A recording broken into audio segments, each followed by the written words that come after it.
Employment card பற்றின full சைட்டோட பார்த்தோன்னா full detail தான் ஓகேங்களா. இப்போ நம்ம எம்ப்ளாய்மெண்ட் இதில் வந்து எப்படி நம்ம ரிஜிஸ்டர் பண்ணுறது, அதில் எப்படி பாஸ்வேர்டு சேஞ்ச் பண்ணுறது, அதில் எப்படி குவாலிஃபிகேஷன் ஆட் பண்ணுறது, அட்ரஸ் எப்படி சேஞ்ச் பண்ணுறது, மொத்த விஷயமும். பட் இது எப்படி ஓப்பன் பண்ணுறது சொல்லிடுறேன்.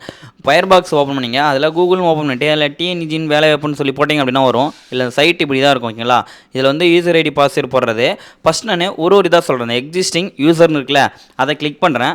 அதில் என்னென்ன பர்பஸுக்காக யூஸ் பண்ணலாம் அப்படின்றத சொல்லிடுறேன் ஓகேங்களா. அந்த எக்ஸிஸ்டிங் கோடில் வந்து உங்களுடைய டிஸ்ட்ரிக்ட் என்னவோ செலக்ட் பண்ணிவிட்டு, உங்கள் ஜெண்டர் மேல் செலக்ட் பண்ணிவிட்டு, இயர் ஆஃப் ரெஜிஸ்ட்ரேஷன் என்னவோ அதை டைப் பண்ணிவிட்டு, அடுத்து உங்கள் ரெஜிஸ்ட்ரேஷன் நம்பர் போட்டுட்டு ஜஸ்ட் சைடில் கிளிக் பண்ணிங்க அப்படின்னா உங்களுடைய யூசர் ஐடியும் யூசர் நேமும் ஜென்ரேட் ஆகும் ஓகேங்களா. உங்களுக்கு user ID user name password தெரியல அப்படின்னா அதை வச்சு கண்டுபிடிச்சிக்கலாம். சரி, யூசர் நேம் தெரியலனா அப்படின்னா நம்ம அதை வச்சு கண்டுபிடிச்சிக்கலாம். அதுவே கீழே நியூ யூசர்னு இருக்குல்ல, அதை கிளிக் பண்ணிங்க அப்படின்னா இது வந்து உங்களுக்கு புதுசாக அப்ளை பண்ணுறது ஓகேவா. இப்போ நீங்கள் எம்ப்ளாய்மெண்ட் கார்டே என்கிட்ட கிடையாது, நான் புதுசாக பதிவு பண்ணணும் அப்படின்னா அந்த நியூ யூசர் கொடுத்து உங்களோட நம்பரு ஜெண்டரு உங்களோட டீட்டெயில் ஃபுல்லாக. பட் இது எனக்கு இது எப்படி அப்ளை பண்ண தெரியணும் அப்படின்னா அதுக்கான வீடியோ நான் கீழே கொடுத்துருக்கேன் டிஸ்கிரிப்ஷனில், கிளிக் பண்ணி செக் பண்ணி பாருங்கள் ஓகேங்களா.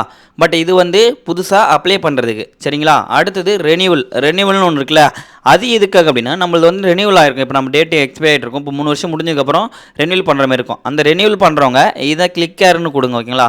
அந்த ரெனியூவல் பக்கத்தில் இருக்கிற கிளிக் ஏர்னு கொடுத்தீங்க அப்படின்னா உங்களுடைய யூசர் நேமும் பாஸ்வேர்டு கேட்கும். நீங்கள் ஸ்கூலில் பதிவு பண்ணதாக இருந்தால் உங்களுக்கு வந்து அவங்களே வந்து அந்த ரிஜிஸ்ட்ரேஷன் நம்பரும் உங்களோட டேட்டா பர்த் தான் பாஸ்வேர்டாக போட்டிருப்பாங்க. இல்லை நான் ஆன்லைனில் பண்ணது, இல்லை நானே பண்ணது, இல்லை நெட் சென்டரில் பண்ணது அந்த மாதிரினா அதுக்கு தனியாக யூசர் நேமும் பாஸ்வேர்டு கண்டிப்பாக குறிச்சு கொடுத்துருப்பாங்க ஓகேங்களா. அதை போட்டுட்டு நீங்கள் அதில் கொடுத்தீங்க அப்படின்னா உங்களுக்கு வந்து ஓப்பன் ஆகும்.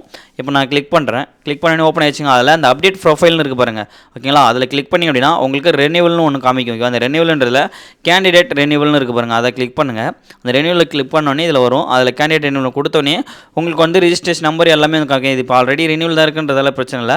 பட் நீங்கள் இதில் ரெனியூவல் இல்லைனா அதில் நம்பர்லாம் ஷோ ஆகும். அதில் ஷோ ஆனோடனே ரெனியூவல் கொடுத்தீங்கன்னா உங்களுக்கு வந்து ரெனியூவல் ஆகிடும் ஓகேங்களா. ரெனியூவல் ஆனதுக்கப்புறம் நீங்கள் ஹோம் பேஜ் போய்ட்டு பிரிண்ட் கார்டு கொடுத்து டவுன்லோட் பண்ணிடலாம். பிரிண்ட் ஐடி கார்டுன்றதை கொடுத்தீங்க அப்படின்னா உங்களுக்கு பிரிண்ட் அவுட் வந்து நீங்கள் எடுத்துக்கலாம். அந்த பிரிண்ட்னு மேலே ஒரு சிம்பிள் இருக்குது, அதை கிளிக் பண்ணி எடுத்துக்கலாம் ஓகேங்களா. அதுவே அந்த அப்டேட் ப்ரொஃபைல் இன்னொன்று இருக்குது, அதில் கிளிக் பண்ணுங்களா. அதை கிளிக் பண்ணிங்கன்னா சேஞ்ச் பாஸ்வேர்டுன்னு ஒன்று இருக்குது பார்த்தீங்களா, அதை கிளிக் பண்ணுங்கள். அதை கிளிக் பண்ணி அப்படின்னா இது என்ன அப்படின்னா உங்களுடைய யூசர் ஐடி நம்மளுக்கு தெரியும். கரண்ட் பாஸ்வேர்டு இப்போ எனக்கு அந்த பாஸ்வேர்டு தெரியும். பட் ஆனால் அந்த பாஸ்வேர்டு நான் லென்த்தாக போட்டிருக்கேன். எனக்கு அது அவங்க கடைக்காரங்களே போட்டு கொடுத்தது நான் மாற்றிக்கணும் அப்படின்னா நீங்கள் இதில் மாற்றிக்கலாம். உங்களுடைய கரண்ட் பாஸ்வேர்டு என்னென்னு கொடுத்துட்டு கீழே நியூ பாஸ்வேர்டும் கன்ஃபார்ம் பாஸ்வேர்டு ரெண்டுத்தையும் கொடுத்துட்டு சேவ் கொடுத்தீங்க அப்படின்னா உங்களுக்கு பாஸ்வேர்டு ரீசெட்னு வரும். அதுக்கப்புறம் நீங்கள் இப்போ புதுசாக போட்ட பாஸ்வேர்டு வந்து கொடுத்து லாகின் பண்ணிக்கலாம் ஓகேங்களா. இப்போ நான் வந்து இதை லாக் அவுட் பண்ணிடுறேன். லாக் அவுட் பண்ணதுக்கப்புறம் அப்டேட் த ப்ரொஃபைல்னு ஒன்று இருக்குது பாருங்கள் ஓகேங்களா. அது எதுக்காக அப்படின்னா உங்களுடைய ப்ரொஃபைலை வந்து சேஞ்ச் பண்ணுறது. ப்ரொஃபைல்னா உங்களோட டீட்டெயில்ஸ் எதாவது நம்ம சேஞ்ச் பண்ணுறது இல்லை மாடிஃபை பண்ணுறது அந்த மாதிரி விஷயத்துக்கு. இப்போ நான் இதில் யூசர் நேம் பாஸ்வேர்டு வந்து நான் டைப் பண்ணிடுறேன். டைப் பண்ணதுக்கப்புறம் அதில் என்னென்ன பண்ணலான்றதை நான் சொல்கிறேன் பாருங்கள் சரிங்களா. பட் இது வந்து நம்மளுடைய ப்ரொஃபைலில் வந்து அதில் மாடிஃபை பண்ணுறதுக்கு. பட் அதில் என்ன விஷயம்லாம் பண்ணலாம், அது எப்படி பண்ணுறது, அதில் இதெல்லாம் நம்ம சேஞ்ச் பண்ண முடியுன்ற வீடியோ நான் டிஸ்கிரிப்ஷனில் கொடுத்துருக்கேன். அதையும் கிளிக் பண்ணி பாருங்கள் ஃபுல்லாக. பட் இதில் எல்லாத்துக்குமே தனித்தனி பார்ட்டிஷனாக நான் இப்போ சொல்கிற ஒவ்வொரு இதுக்கும் தனித்தனி பார்ட்டிஷனாக வீடியோ போட்டிருக்கேன். அதுக்கான வீடியோ எல்லாமே டிஸ்கிரிப்ஷனில் கொடுத்துருக்கேன், செக் பண்ணிக்கோங்க ஓகேங்களா.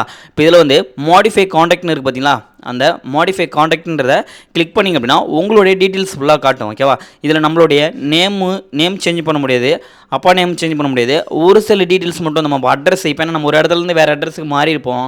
அந்த மாதிரி இப்போ நம்ம கல்யாணம் பண்ணியிருப்போம். அந்த மாதிரி விஷயத்தெல்லாம் நம்ம சேஞ்ச் பண்ணிக்கலாம் ஓகேங்களா. சேஞ்ச் பண்ணிவிட்டு சேவ் ஆஸ்ன்னு கொடுத்தீங்கன்னா கண்டினியூ கேட்கும். கண்டினியூ கொடுத்தவனே உங்களுக்கு வந்து ஓகேவான்னு கேட்கும். ஓகே கொடுத்தோன்னே உங்களுக்கு பிரிண்ட் போடுற மாதிரி கார்டு வரும். நம்ம அதை அப்படியே பிரிண்ட் போட்டு எடுத்துக்கலாம் ஓகேவா. நீங்கள் எந்த நாளும் சேஞ்ச் பண்ணிங்களோ அந்த மாடிஃபிகேஷனை செக் பண்ணிவிட்டு இது பண்ணிக்கலாம் ஓகேவா. கொடுத்துட்டு ஓகே கொடுத்தோன்னே வந்துச்சுங்களா. அந்த மேலே பிரிண்ட் சிம்பிளுமே இருக்குது, கிளிக் பண்ணி நீங்கள் பிரிண்ட் அவுட் எல்லாம் போட்டுக்கலாம், பிடிஎஃப் வேணாலும் பண்ணிக்கலாம். பட் இதில் இன்னொன்று இருக்குது பாருங்கள், ஆடு குவாலிஃபிகேஷன். அது எதுக்காக அப்படின்னா இதில் வந்து நீங்கள் இப்போ அடிஷ்னலாக இப்போ நான் 10th முடிச்சுட்டு தான் நான் 12th ஆட் பண்ணணும்னா 12th ஆட் பண்ணிக்கலாம், இல்லை நான் டிகிரி ஆட் பண்ணால் டிகிரி ஆட் பண்ணிக்கலாம். ஏன்னா இதுவோ அங்கே பாருங்கள் ப்ளூ எஸ்எஸ்எல்சி ஹெச்எஸ்சி டிகிரி ஓகேவா, இதெல்லாம் இருக்குது. ப்ளோ எஸ்எஸ்எல்சிக்கும் கீழே இருக்கவங்க அந்த எஸ்எஸ்எல் 10th முடிச்சுங்க, 12th முடிச்சுங்க, டிகிரி முடிச்சுங்க, அதுக்கெலாம் வந்து இதில் கொடுத்து நம்ம ஆட் பண்ணி அந்த டிகிரிக்கு என்னவோ அது பண்ணிக்கலாம். அதுவே நமக்கு வந்து சரி இப்போ நான் டிகிரி இதில் வந்து ஆட் பண்ணிடுறேன் சார், நான் இப்போ வந்து டிப்ளமோ முடிச்சிருக்கேன், நான் ஒரு டெக்னிக்கல் ஸ்கில்லாக முடிச்சிருக்கேன், இல்லை ஃபோர்த்ஸில் டைப் ரைட்டிங் முடிச்சிருக்கேன், அதெல்லாம் எதில் ஆட் பண்ணலாம் அப்படின்றத பாருங்கள். இப்போ அது எப்படின்னு மாதிரினா அதே டெக்னிக்கல் டிப்ளமோ சர்டிஃபிகேஷன் ஒன்று இருக்கும். அந்த டெக்னிக்கல் கோர்ஸ்னு ஒன்று இருக்கும் சைடில், அதில் கொடுத்து நீங்கள் அதில் வந்து போட்டு ஆட் பண்ணிக்கலாம். ஆட் பண்ணிவிட்டு எல்லாத்துக்குமே வந்து கொடுத்து நீங்கள் சேவ்னு கொடுத்தீங்க அப்படின்னா உங்களுக்கு வந்து ஓகே ஆகும். சரிங்களா? அதில் ஓகே ஆனதுக்கப்புறம் பிரிண்ட் கொடுத்து இது பண்ணிக்கலாம். ஆட் குவாலிஃபிகேஷனுக்கு தவிர தனியாகவே நான் ஒரு வீடியோ போட்டிருக்கேன், அதுவும் டிஸ்கிரிப்ஷனில் கொடுத்துருக்கேன். ஓகேங்களா? சரி, ஓகே, இது முடிஞ்சிச்சு. அப்டேட் ப்ரொஃபைல் இதை பண்ணுறீங்க. அந்த யூசர் ஐடி பாஸ்வேர்டில் வந்து எதுக்கு அப்படின்னு பார்த்தீங்கன்னா, அது ஜஸ்ட்டு உங்களோட யூசர் ஐடி பாஸ்வேர்ட் போட்டு நீங்கள் லாகின் பண்ணுறது. இப்போ நான் லாகின் பண்ணேன் அப்படின்னா என்ன பேஜ் ஓப்பன் ஆகுன்றது நாங்கள் சொல்கிறேன். பட் அதில் என்னென்ன பண்ணிக்கலான்றதை. ஓகேவா? இப்போ யூசர் ஐடி, உங்களுடைய பாஸ்வேர்டு நான் தான் சொன்னல, யூசர் ஐடி வந்து நீங்கள் ஸ்கூலில் பதிவு பண்ணதாக இருந்தால் ரெஜிஸ்ட்ரேஷன் நம்பரும் உங்களோட டேட் ஆஃப் பர்த் தான் பாஸ்வேர்டு. பட் அதே வெளியில் பண்ணதாக இருந்தால் அது யூசர் நேம் பாஸ்வேர்டு தனியாக இருக்கும். ஓகேவா? இதை கொடுத்துட்டோம். இதில் வந்து பார்த்தீங்கன்னா இப்போ நம்ம கார்டு டவுன்லோட் பண்ணோம், அதுக்காக நம்ம லாகின் பண்ணால் அதுக்குள்ளே லாகின் பண்ணி அந்த மாதிரி ஓப்பன் ஆகும். இதில் வந்து நீங்கள் ஆட் பண்ணணும் அப்படின்னா அந்த மாதிரி இப்போலாம் அப்டேட் ப்ரொஃபைலில் இந்த விஷயம்லாம் பண்ணிக்கலாம்.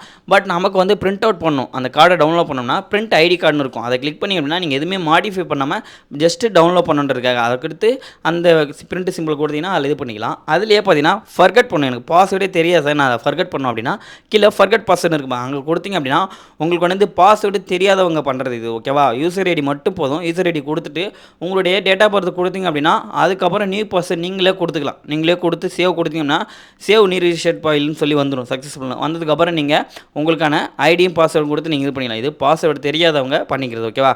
இவ்வளோ தான் ஃப்ரெண்ட்ஸ். இந்த வெப்சைட்டை பார்த்தன டீட்டெயில் ஃபுல்லாக நான் ஓரளவுக்கு சொல்லிட்டேன். பட் உங்களுக்கு இதில் ஏதாவது டவுட்டு இல்லை ஏதாவது நான் கமெண்ட் பண்ணுங்கள், கண்டிப்பாக நான் ரிப்ளை பண்ணுறேன். இதில் எனக்கு தனித்தனியாக பார்த்தன வீடியோ வேணும் அப்படின்னாலும் அதுக்கான வீடியோலாம் டிஸ்கிரிப்ஷன் கொடுத்துருக்கேன். ஓகேங்களா? அதை கிளிக் பண்ணி செக் பண்ணி பாருங்கள். ஓகே, நெக்ஸ்ட் வீடியோ பார்க்கலாம். பை.